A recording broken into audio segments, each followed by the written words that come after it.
Hey guys, I am back for a review video and I'm a little bit upset with myself because I actually filmed this video yesterday where I showed myself applying this foundation and then wearing it throughout the day. So I went to go upload those videos and somehow managed to delete all of them before they were uploaded. So I feel like a putz. But I still want to do the review on the foundation, and I might pick another day this week to be able to show you how it actually wore on my skin, and then I will link it to this video and then also attach this review to that one, so in case you miss it somehow. So I did in fact wear this foundation yesterday, and this is the Kat Von D Lock-It foundation, and I have it in the color L48. So I just got a sample of it from Sephora because I'm really not a liquid foundation kind of girl. Like, as you guys can see from my beauty basket of the week, like, I really only like mineral foundations. They work best with my skin type, which just happens to be super, super oily. So most foundations just don't last very long for me. I have not worn liquid foundation on a regular basis probably since I was 24 years old, and I'm 34 now, so it's been a really long time since liquid foundation has been like a part of my daily routine. I really don't like the way that it feels on me now when I wear it, and had I been able to upload the videos from yesterday, you guys would have seen that it was really hard for me to go through the day wearing this foundation. So there are a couple of upsides to it, and I'll definitely mention those, but really for me there were way more cons than anything else. So this is what the foundation looks like in the little sample jar that I got. So as you can see, it is super, super thick. Like, I could leave this sitting upside down for a week and this foundation would not come bubbling out of here. It's extremely thick. So here's, and I'll show you what it looks like on my hand.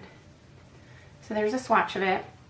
This is the color that the sales associate at Sephora matched me with, and I will say that it looked okay. I don't think it was an exact match for my skin tone, but it was close enough. This does have like a chemical kind of smell to it. It's not super strong and it definitely doesn't linger, but it does have like a scent to it. So when I applied this yesterday, I used the Real Techniques Expert Face Brush, and you can see the remnants of the foundation still on there. And what I did is I just put like a dab on each cheek, my forehead, my nose, and my chin. And then I basically went in and just buffed the foundation into my skin. I put on a pretty light layer, but it was insanely opaque. So if you are looking for a full coverage foundation without having to use a lot of product, this would definitely be for you, especially if you like liquid foundation. It covered everything on my face. For me, it did feel mask-like because I'm just used to powder foundation, so it just had a very different feel. I think that if you're used to wearing liquid foundation, this probably really wouldn't be very different from what you're using now in terms of how it feels on your skin. It looks different because it has, you know, a much more opaque coverage from what most foundations provide, but you know, it shouldn't feel any different than your normal foundation because you really don't use very much, and you definitely want to sheer it out. You can certainly even use this as a concealer to conceal, you know, if you just have a little bit of redness.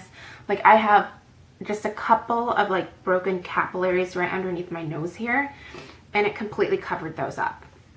So in terms of coverage, it provides excellent coverage. I definitely had to blend it down onto my neck because, like I said, the color wasn't a perfect match for me. This is a little bit neutral, this particular color, and my skin tends to have a little bit more yellow in it, so it just wasn't quite right. I think if you get a sales associate who maybe knows what they're doing, they could get you a better color match.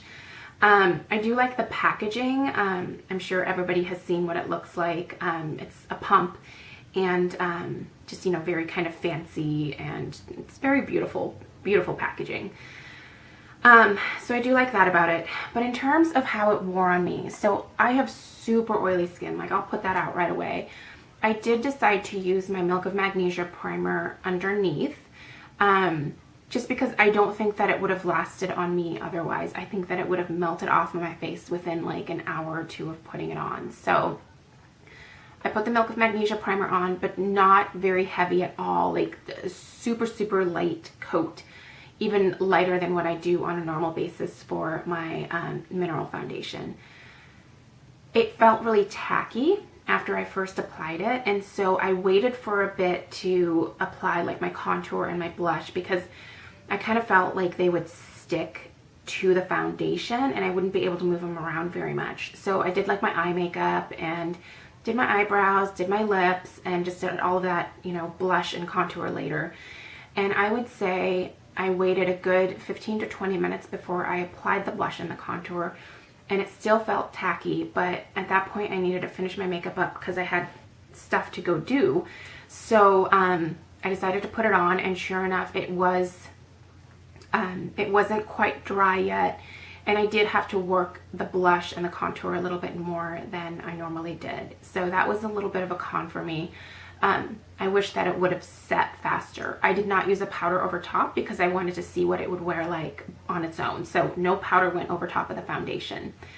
So when I got downstairs, you know, like in the lighting, like in my house, so like in my bathroom or in my mirror here, it looked okay. It looked like I was wearing foundation. Like it didn't look quite as natural on me, at least I thought, as, you know, like my mineral foundation. So I didn't really care for that because I don't like to look like I'm wearing a ton of foundation.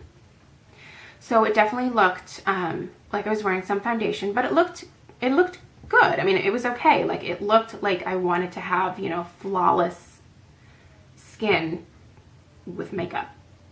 So it did that. Then I got in my car and, you know, started driving to the mall to finish up my Christmas shopping. Looked in the rearview mirror and it looked terrible in daylight. I mean, it was bad. It looked like I had totally caked it on my face, and it started settling like into the lines, like my smile lines, these like creases around my nose here, and my forehead was the worst. Like, I'll be the first to admit that I have some pretty deep lines up there on my forehead. I have a very expressive face, and I tend to make a lot of faces throughout the day. So, you know, scrunching my brows and, you know, just kind of doing all that kind of stuff. So, but I never have an issue with my mineral foundation settling into those lines. So when I looked in the rearview mirror, I was like, oh my God. Like, I mean, it was just like caked into those lines. And that wasn't even an hour and a half or 2 hours after applying it. Like, it just went straight into those lines. So then I was like, can't leave that. So I started like taking like my fingers and kind of rubbing it over and trying to like redistribute the product on my forehead again. So that did smooth it out, did that around my nose, did that around my mouth. And then I had foundation all over my hands. Like, it clearly was not even dry or hadn't even set at that point. And like I said, that was an hour and a half or 2 hours after. So, you know, I wiped my hands off on, you know, a baby wipe and went about my business. So shopped for probably about 2 hours, got back into the car, looked in the rearview mirror, and once again, lines just filled with the makeup. And it was fine when I was like making the expressions, you know, like wrinkling my forehead and stuff. Like, you couldn't see it then, but as soon as like I released, like, you just saw these lines of makeup across my forehead, and I was like, effing hell. Like, are you serious? Like, once again, you know, cleaned my hands on a baby wipe because I didn't want to touch my face with dirty hands because I'd been out, you know, at the mall touching stuff like the escalators. And so once again, wiped it out, wiped my hands off on the baby wipe, went about my business. Went to a couple more stores and got out to the car again, once again had settled like into my forehead lines. So I don't know, maybe had I set it with powder, it would have not done that. I don't know, because I didn't try that. So that might be something that I try when I do another video with this product demonstrating it.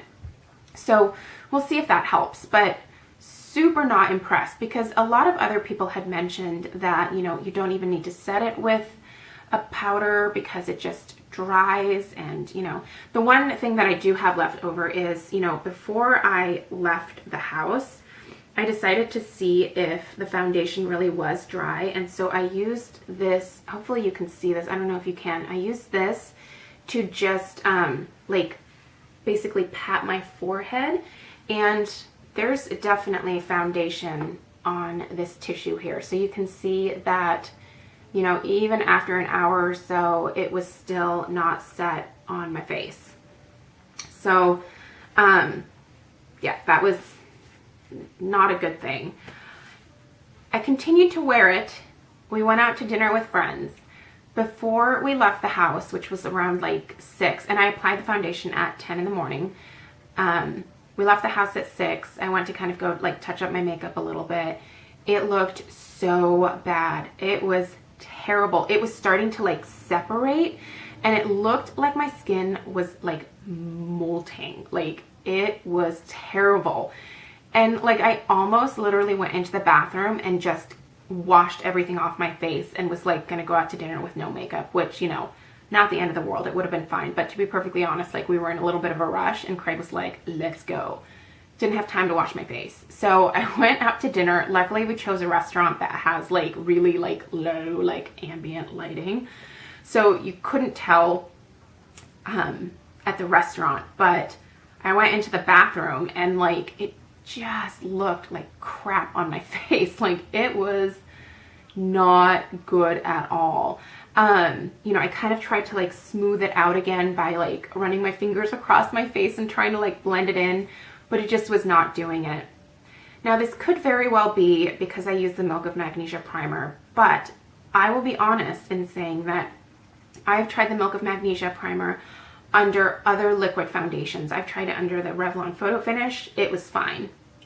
I've tried it under the Maybelline Fit Me foundation. It was fine. Tried it underneath the Makeup Forever Matte Velvet. It was fine. Like, for some reason, this particular product may have either reacted with that or just was not good for my skin. So I don't know what it was. We'll see maybe on Tuesday or Wednesday of this week when I use this again and I don't use a primer underneath, what it does. But overall, this was a big thumbs down for me, and I'm surprised that this works so well for so many people. I don't know, maybe I just have, maybe my skin's too oily, maybe my skin just sucks. I don't know. I don't know, but it just did not work. And I used an application technique that was, you know, very similar to how other people apply their makeup when they use this, which is using a brush. You know, I have makeup sponges. Maybe I'll try it with a makeup sponge. I don't know if that would help or not, but, you know, using the brush definitely allowed me to get like the sheerest layer. So I don't know, maybe I need to pile it on more. I have no idea, but I will say that I definitely didn't enjoy wearing the foundation. It didn't work for my skin type. Seems to work for a lot of other people, so I would suggest getting a sample of it before you make the investment, because it is a fairly expensive foundation. Make sure you get a good color match and you know, get a few days worth. Like, this is a ton of product. I will say that a little goes a long way. I mean, she put maybe 4 or 5 pumps in here. I probably have 4 or 5 more uses out of this. So a little does go a long way, but get a sample of it before you purchase it, just to make sure that it works for you. Because there's nothing worse than having to return a product to the store. If you can get a sample of something, do that. That way you don't have to go through the hassle of returning it. Just do this first. That way you know that you like it. So if you guys have any questions, leave me a comment below. And like I said, I will do another video featuring this foundation and maybe a different application technique, and we'll see how it does then. But as of right now, I don't like it. So hopefully that was helpful, and I'll see you guys in my next video. Bye.